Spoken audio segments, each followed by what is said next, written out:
আল্লাহ পাক রব্বুল আলামিনের দরবার লাখ কোটি শুকরিয়া জ্ঞাপন করতেছি, যে মহান রব্বুল আলামিন আপনাকে আমাকে দয়া করে মায়া করে উত্তম ঘরে উত্তম স্থানে আসার মতন বসার মতন সুযোগ করে দিলেন। এর জন্য সকলে দিল থেকে শুকরিয়া জ্ঞাপন করি আলহামদুলিল্লাহ। গেছে জুমা থেকে আল্লাহ পাক রব্বুল আলামিন এই জুমা পর্যন্ত আমাদেরকে সুস্থতার সহিত রাখলেন এবং হায়াতে তৈয়বা দান করলেন। এর জন্য আরেকবার দিল থেকে শুকরিয়া জ্ঞাপন করি আলহামদুলিল্লাহ। রাতে আমরা খাবার দাবার খাওয়ার পরে সবাই ঘুমিয়ে পড়েছি, তো চোখ মেলতে পেরেছি অর্থাৎ সকাল হয়েছে। আর যদি চোখ আর মেলতে না পারতাম তাহলে পরকালে চলে যেতাম। আল্লাহ পাক রব্বুল আলামিন, আল্লাহর হাবিব বলেন, ঘুম হচ্ছে মৃত্যুর একটা ভাই। মানুষ ঘুমাইলে তার দিশা থাকে না, সে কি করতেছে, কোন দুনিয়ায় চলিয়া যায়। ঘুমের মধ্যে যার যেই ধারণা সে সেই ধারণা অনুযায়ী চলে যায়। কেউ বা যার যেটা শখ, যেটা সারাদিন করতে থাকে বলতে থাকে, ঘুমের মধ্যেও সেইটা করে সেইটা বলে। তো ঘুমের মধ্যে অনেক মানুষ দেখতেছে, কেউ বা খাবার খাইতেছি, কেউ বা হাঁটতেছি, কেউ বা ঘুরতেছি, আবার কেউ বা ঘুমের মধ্যেই আছে। তো সেই ঘুম থেকে যদি মানুষটা সজাগ পাইলো, চোখটা মেলতে পারলো, তো সে সকাল দেখতে পারলো। আর যদি চোখ সেই বন্ধ করছে আর বলতে পারতেছে না, সেই কারণে সে সেই চোখেই সে কি হলো, কবরে আখিরাতে পৌঁছে গেল, আখিরাতের দিকে চলে গেল। তো আল্লাহ পাক রব্বুল আলামিন দয়া করছেন, মায়া করছেন বিধায় আমরা দুনিয়ার মধ্যে বেঁচে আছি। মানুষ যদি চিন্তা করে, চেতনা করে, এই দুনিয়া কিছু দিনের জন্য, কিছু মুহূর্তের জন্য, এক পলকের জন্য। মানুষকে কাল কিয়ামতের ময়দানে জিজ্ঞাসা করা হবে, তুমি কত বছর দুনিয়াতে ছিলা? মনে হয় যেন এক দরজা দিয়ে ঢুকছি আর এক দরজা দিয়ে বাহির হয়েছি, এতটুকু পরিমাণ ছিলাম। তো মানুষ আখিরাতকে ভুলিয়া দুনিয়াদার, দুনিয়া দুনিয়া দুনিয়া, শুধু দুনিয়ার দিকে চলে যায়। মরণ হবে, হাসর, কবর, মিজান, মুনসিরত হবে, সবই জানে, সবই বোঝে, কিন্তু মন থেকে করে না। বলে হুজুর শয়তানে ধরছে। শয়তানে ধরলে মানুষের মধ্যে জিন শয়তান যদি থাকে, শয়তান দুই প্রকার। দুই প্রকার মধ্যে একটা হচ্ছে জিন শয়তান, একটা মানুষ শয়তান। সূরা নাসের মধ্যে আছে। তো আল্লাহ নবী জিন শয়তান, মানুষ শয়তান থেকে দোয়া করছেন, আমরাও দোয়া করি। তো জিন শয়তানে ধরলে তাবিজ তোমার মাধ্যমে, ঝাড়ফুঁকের মাধ্যমে বাহির করা যায়। আর মানুষ শয়তানে ধরলে তাবিজ যদি গলার মধ্যে বস্তা বড়িয়েও দেয়, কাম হবে না, কারণ মনের মধ্যে যদি থাকে শয়তানি। তো এই কারণে জিন শয়তান থেকে দূর করিয়া নামাজ পড়তে আসা যায়, কিন্তু মানুষ শয়তান ধরলে আসা যায় না।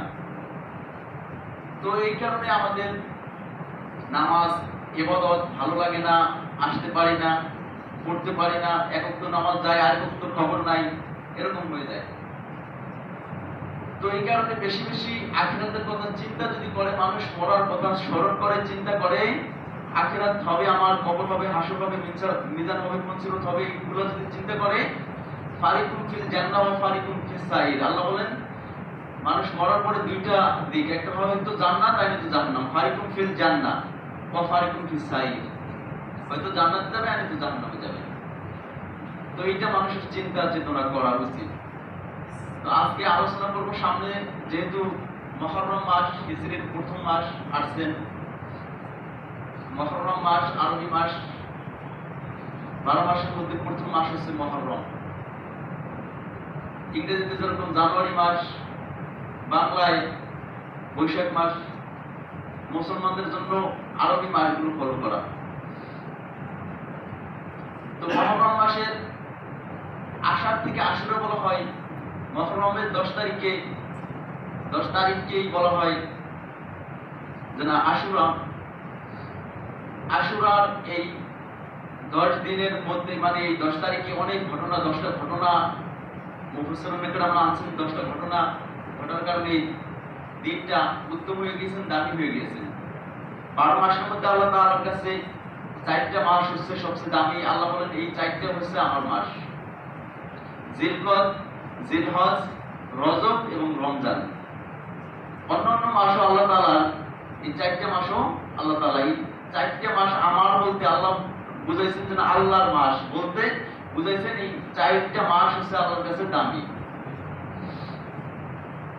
তো এই মুহররম মাসের মধ্যে 10 তারিখের মধ্যে অনেক ঘটনার মধ্যে যেরকম ভাবে ইব্রাহিম আলাইহিস সালামকে কাফেররা, ইহুদিরা আগুনের মধ্যে ফালিয়েছিলেন, এই 10 মুহররম সেই থেকে পরিত্রাণ সে পেয়েছে। এবং ঈসা আলাইহিস সালাম এই ঘটনা আসছে এই মুহররম মাসের 10 তারিখে। এবং হাসান রাদিয়াল্লাহু তাআলা আনহু, হুসাইন কারবালার জমিনে শহীদ হয়েছেন। এবং এই 10 তারিখে যে আইয়ুব আলাইহিস সালাম 18 বছর তার অসুস্থ ছিল, পোকা ছিল, মুফাসসিরুন কিরামরা বলেন এই দিনে সে পরিত্রাণ পেয়েছে। যখন তার সর্ব শরীর মুখে ধরেছে, খেয়েছে, যখন জিহ্বায় ধরেছে, তখন সে বলেন নাই আল্লাহ আমি এই জিহ্বা দিয়ে খাইতে পারবো না, আমি এই জিহ্বা দিয়ে কথা বলতে পারবো না, এটা বলেন নাই। বলছে আল্লাহ এই জিহ্বায় যদি তুমি পোকা লাগাও, এই জিহ্বাটা যদি আমার খেয়ে নেয়, তাহলে আমি আল্লাহ বলে ডাকতে পারবো না তোমাকে। তো আল্লাহ তাআলা খুশি হয়েছেন, তো সেই পোকা থেকে তাকে পরিত্রাণ দান করছেন এই মুহররমের 10 তারিখ। মুসা আলাইহিস সালাম ফিরআউনের কবল থেকে রক্ষা পেয়েছেন তার দলবল সাথীদেরকে নিয়ে, বনী ইসরাঈলদেরকে নিয়ে। এই 10 মুহররমে ফিরআউনের হাত থেকে পরিত্রাণ পেয়েছিলেন। মুসা আলাইহিস সালামের কমরা একটু ছিল, তাদের ঈমান একটু দুর্বল বললেই চলে। যখন ঘর থেকে বাইর করে আনছেন মুসা আলাইহিস সালাম তার উম্মতদেরকে, যখনই সারা ফিরআউনের মধ্যে 80,000 সৈন্য নিয়ে তার পিছে ধাওয়া করছেন, যাইতে যাইতে দেখে গেলেন সাগরের কাছে যায় ঠিকছেন, সামনে বড় সাগর, পিছনে ফিরআউনের দলবল।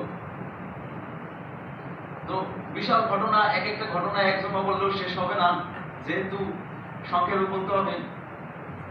তো মুসা আলাইহিস সালামের সেই উম্মতরা বলতেছেন, হে মুসা আমরা তো ধরা খেয়ে গেলাম, সামনে নদী, পিছনে ফিরআউনের দলবল, 80,000 সৈন্য, কি করার?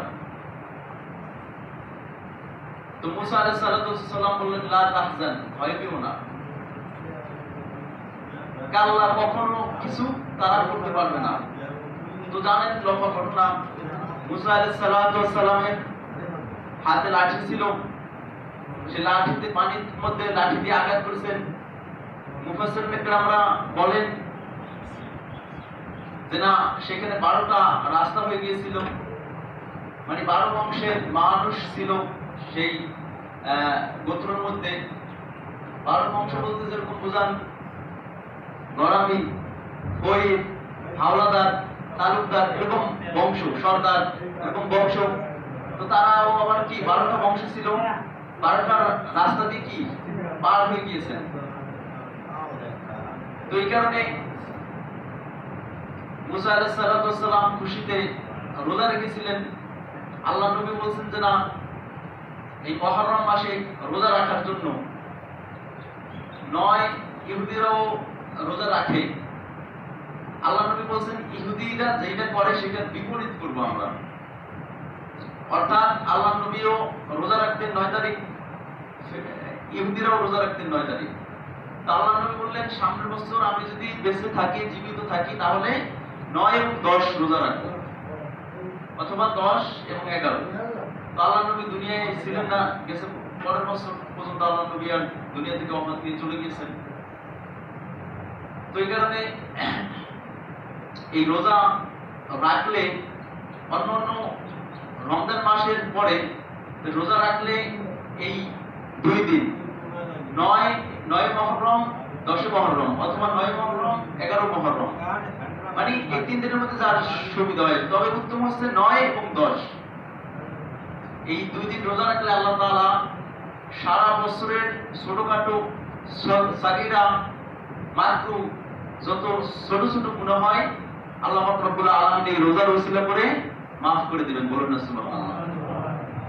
এই রোজার কথা মহিলাদেরকেও বলবেন, তারা অনেকে রোজা রাখে, করতে চায়, রোজা রাখে, ইবাদত করতে চায়, কিন্তু অনেক সময় জানে না। এটা তাদেরকেও বলা উচিত। তার মধ্যে ঘটনা ইউনূস আলাইহিস সালাম